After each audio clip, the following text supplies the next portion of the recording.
बिस्मिल्लाहिर्रहमानिर्रहीम। अस्सलाम वालेकुम स्टूडेंट्स, मैं हूं हसन फरीद, आपका फिजिक्स टीचर। स्टूडेंट्स, आज हमारे पास एक बहुत इंपॉर्टेंट लॉन्ग क्वेश्चन है जो डिस्कस करना है, and that is about strain energy. Strain energy क्या होता है, इसको समझने के लिए पहले देखना पड़ेगा स्ट्रेन क्या होता है। आपको मालूम है, जब हम किसी बॉडी पर स्ट्रेस अप्लाई करते हैं तो बॉडी अपनी शेप जो है वो चेंज कर लेती है। इसे हम कहते हैं डिफॉर्मेशन हो जाती है। ये जो बॉडी डिफॉर्म हो जाती है, इसको मेजर करने के लिए हमारे पास एक क्वांटिटी होती है जिसे हम कहते हैं स्ट्रेन। स्ट्रेन बताती है कि बॉडी कितनी डिफॉर्म हुई है। फॉर एग्जांपल, यहां पर मेरे पास एक स्टील का स्केल है और आप देख रहे हैं कि अभी ये बिल्कुल भी डिफॉर्म नहीं है, तो मैं कहूंगा स्ट्रेन 0 है। लेकिन अगर मैं इस पे फोर्स अप्लाई करूं तो आप देख रहे हैं ये डिफॉर्म हो रही है, तो अब मैं कहूंगा इसमें स्ट्रेन प्रोड्यूस हो गई है। और अगर मैं ज्यादा करूंगा डिफॉर्म तो मैं कहूंगा इसमें ज्यादा स्ट्रेन प्रोड्यूस हो गई है। ठीक है, लेकिन यहां तो आप देख रहे हैं मैं इसको बेंड कर रहा हूं। आमतौर पर हम क्योंकि टेंसाइल स्ट्रेन की बात करते हैं तो उसमें हम बॉडी को ऐसे बेंड नहीं करते बल्कि स्ट्रेच करते हैं। अब क्योंकि ये स्टील का स्केल है तो मैं इसको स्ट्रेच नहीं कर रहा, इस वजह से आज की एग्जांपल में हम स्टील का स्केल नहीं बल्कि हम स्ट्रिंग की एग्जांपल लेंगे, लेकिन उस पर आते हैं बाद में। अभी मैं आपको बता दूं कि स्ट्रेन एनर्जी क्या होती है। देखिए, मैंने जब इसको बेंड किया तो मैंने इस पर वर्क किया, मेरा वो वर्क कहां गया? वो वर्क कहीं भी नहीं गया, वो वर्क इसके पास एनर्जी बनकर स्टोर हो चुका है। और आप गौर करें तो जैसे ही मैं इसको छोड़ूंगा तो ये फौरन वापस आएगा। यानी मुझे उसको ऐसे करने के लिए तो फोर्स लगानी पड़ती है, लेकिन मुझे उसको वापस लेकर जाने के लिए ऐसे फोर्स नहीं लगानी पड़ती, बल्कि मैं उसको सिर्फ छोड़ भी दूं वो खुद अपनी असली हालत में वापस चला जाता है। तो वो वापस जाने वाली एनर्जी कहां से आई है? भाई, जो मैंने वर्क लगाया था वही उसमें एनर्जी बनकर स्टोर हो गया था, उसको वापस अपनी ओरिजिनल शेप में ले गया था। ये जो एनर्जी उसको वापस लेकर गई है, इसी को हम बोलते हैं स्ट्रेन एनर्जी। जब आप किसी को स्केल इस तरह से मारते हैं तो ये आप क्या कर रहे हैं? ये आप स्ट्रेन एनर्जी का ही इस्तेमाल कर रहे हैं। पहले आप वर्क करते हैं उसको स्ट्रेच करने में, और फिर आप उसको सिर्फ छोड़ भी दें तो वो खुद जाकर उसको हिट करता है। वो असल में आपका दिया हुआ वर्क ही है जो उसमें स्ट्रेन एनर्जी बनकर स्टोर हो गया था। तो यहां से क्या सीखा? यहां से हम लोगों ने ये सीखा कि अगर आप किसी बॉडी को डिफॉर्म करेंगे तो उसमें स्ट्रेन प्रोड्यूस होगी, यानी कि डिफॉर्मेशन होगी, और वो डिफॉर्मेशन जो है उसकी वजह से एक एनर्जी उसमें स्टोर हो जाती है। उस एनर्जी को हम स्ट्रेन एनर्जी कहते हैं। जब आप किसी के पास जाकर वो रबर बैंड जो है वो इस तरह से करके उसको मारते हैं तो वो जो उसको हिट करता है वो किस वजह से हिट करता है? वो आपका जो वर्क है उसको स्ट्रेच करने में वो एनर्जी बनकर स्टोर हो जाता है। या गुलैल की एग्जांपल ले लें। जब आप एक गुलैल से पत्थर मारते हैं तो जब आप गुलैल को पीछे लेकर जा रहे हैं आप उस पर वर्क कर रहे हैं, जब आप उसको छोड़ते हैं तो वो जो स्ट्रेन एनर्जी उसमें प्रोड्यूस हो चुकी थी, स्टोर हो चुकी थी, वही पत्थर को आगे लेकर जाती है। अब आप सोचें तो इसकी बेतहाशा एग्जांपल्स आपको अपने इर्द गिर्द दिखाई देंगी। तो students, what is the strain energy?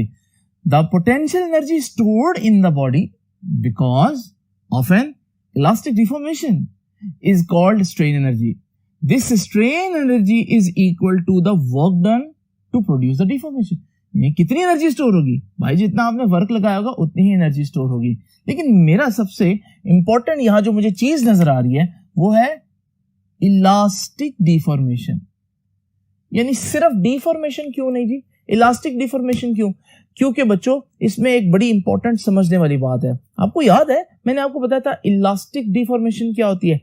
अगर आप किसी बॉडी को डिफॉर्म करें और इस तरह से डिफॉर्म करें कि वो वापस अपनी ओरिजिनल शेप में आ जाए तो फिर हम कहते हैं कि ये इलास्टिक डिफॉर्मेशन है। जैसे मैं इसको इतना बेंड करता हूं तो जब छोड़ूंगा तो वापस आ गई, तो इसका मतलब ये एक इलास्टिक डिफॉर्मेशन थी।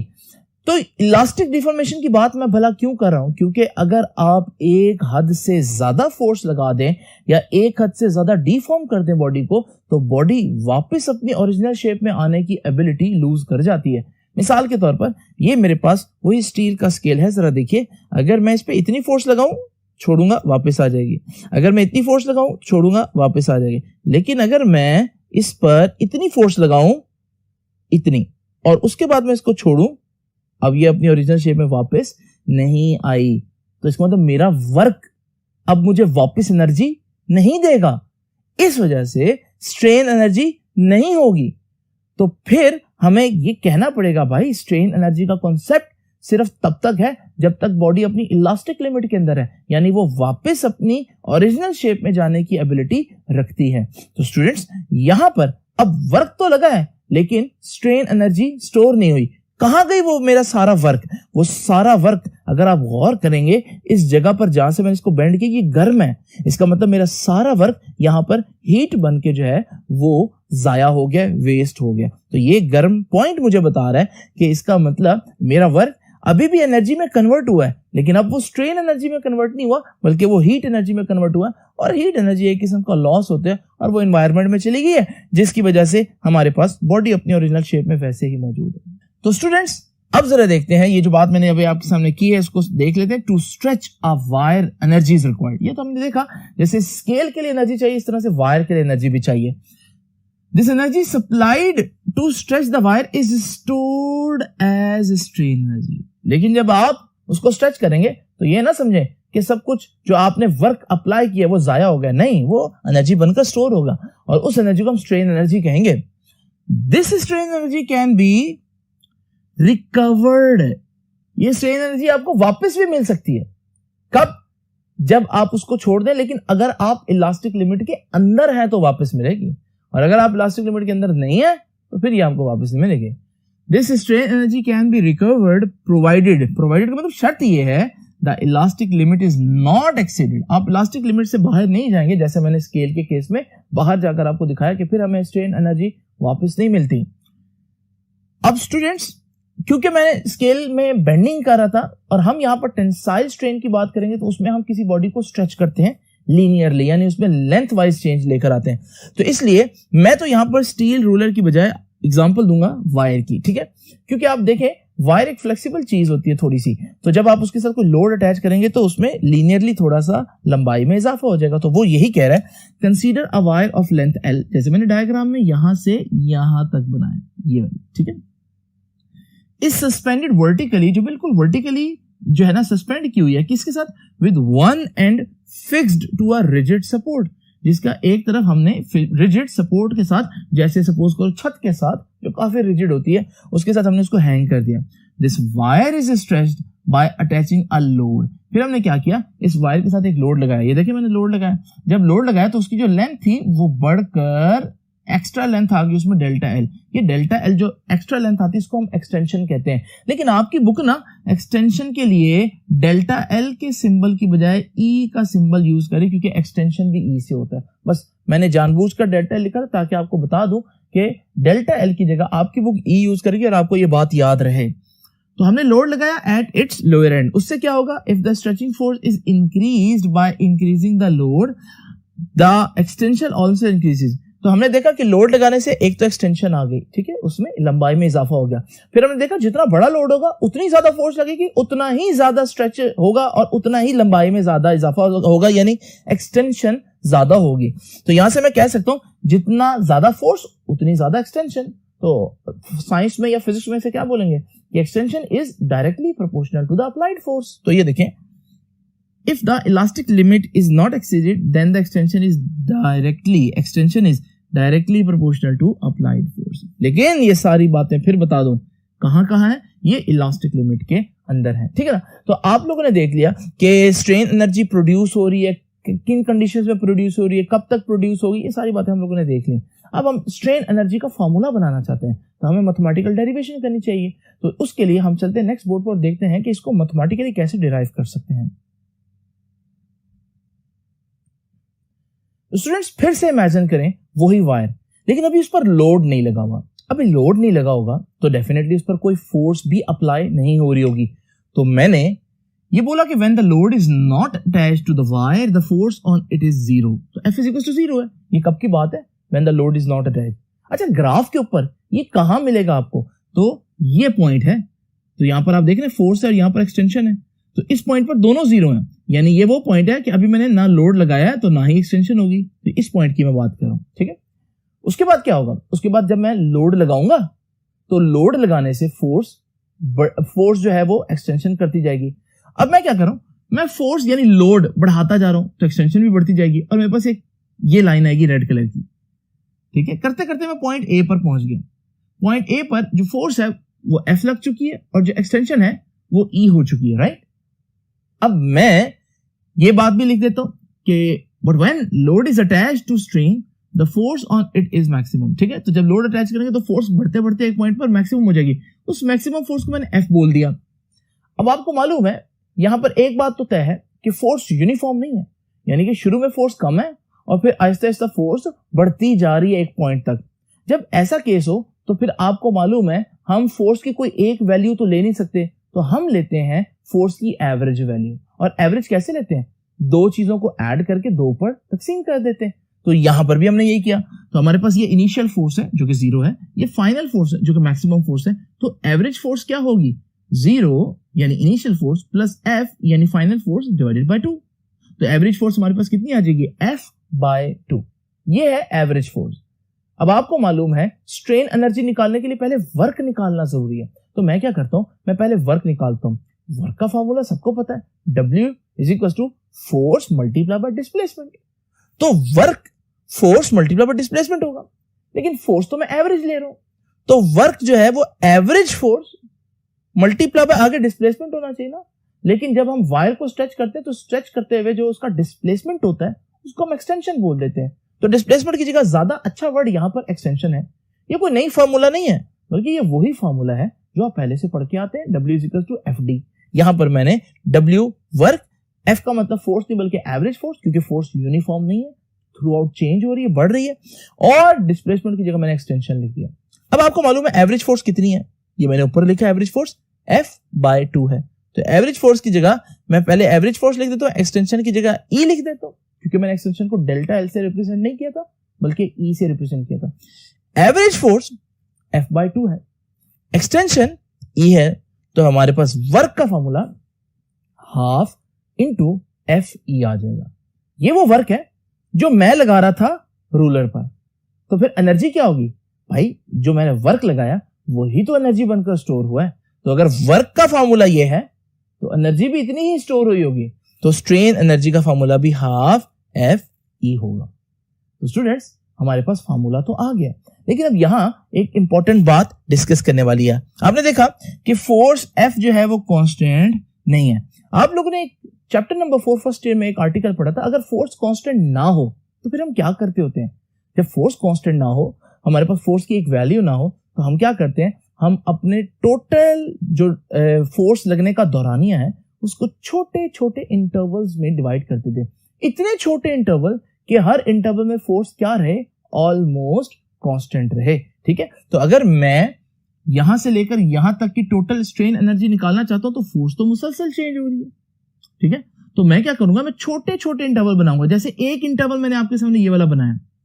अब ये दोनों पॉइंट पर फोर्स वैसे तो डिफरेंट नजर आ रही है, लेकिन जरा थोड़ी देर के लिए सोचो, अगर ये इंटरवल और पतला हो जाए और थिन हो जाए तो ये वाले दो पॉइंट्स एक दूसरे के और करीब नहीं हो जाएंगे?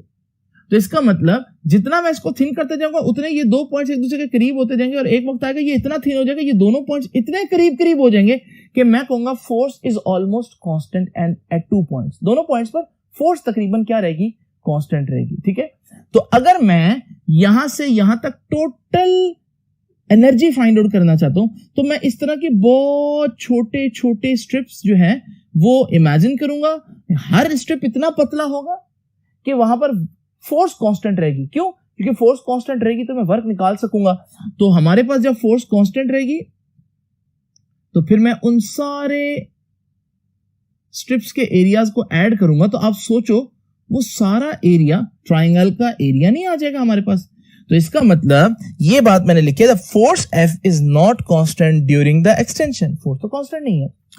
Therefore to keep force constant, अगर आप फोर्स को कांस्टेंट रखना चाहते हैं तो फिर क्या करेंगे? Consider a very small extension in string. आप इमेजिन करें स्ट्रिंग में बहुत छोटी सी एक्सटेंशन हुई है। ठीक है, तो फिर हमारे पास इतनी छोटी एक्सटेंशन होगी तो फोर्स बहुत करीब करीब होगी, तो हमारे पास फोर्स तकरीबन कांस्टेंट रहेगी। और फिर हमारे पास स्ट्रेन एनर्जी का जो ग्राफ से फॉर्मूला आएगा वो ये होगा कि आप क्या करो, स्ट्रेन एनर्जी निकालने के लिए पूरी ट्रायंगल जो मैंने शेड की है इसका एरिया निकाल लो। तो strain energy is equal to area of triangle OAB। ठीक है, OAB। अब ट्रायंगल का एरिया का फॉर्मूला आपको याद है? ट्रायंगल का एरिया का फॉर्मूला था 1/2 × बेस × हाइट। तो 1/2 × बेस × हाइट लिख दिया। बेस क्या है? पूरी ट्रायंगल की बेस तो ये है, और ये क्या है? एक्सटेंशन। तो बेस की जगह आ गया E। हाइट क्या है, ये हाइट है, और अगर आप देखो ये जो हाइट है ये तो यहां भी बन रही है, और ये कितनी हाइट है, ये तो एफ हाइट है, तो हमारे पास हाइट में आ गया फोर्स, तो ये बन गया हाफ एफ ई। तो वही चीज ग्राफ से भी आगे, जो चीज पहले आपके सामने मैंने मैथमेटिकली बनाई थी।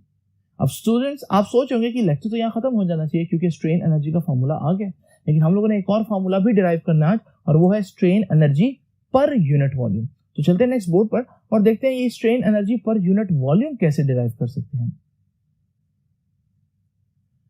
Students strain energy per unit volume के नाम से ही पता चल रहा है कि ये क्या है, ये एनर्जी है, लेकिन टोटल एनर्जी नहीं, बल्कि पर यूनिट वॉल्यूम कितनी एनर्जी स्टोर होगी।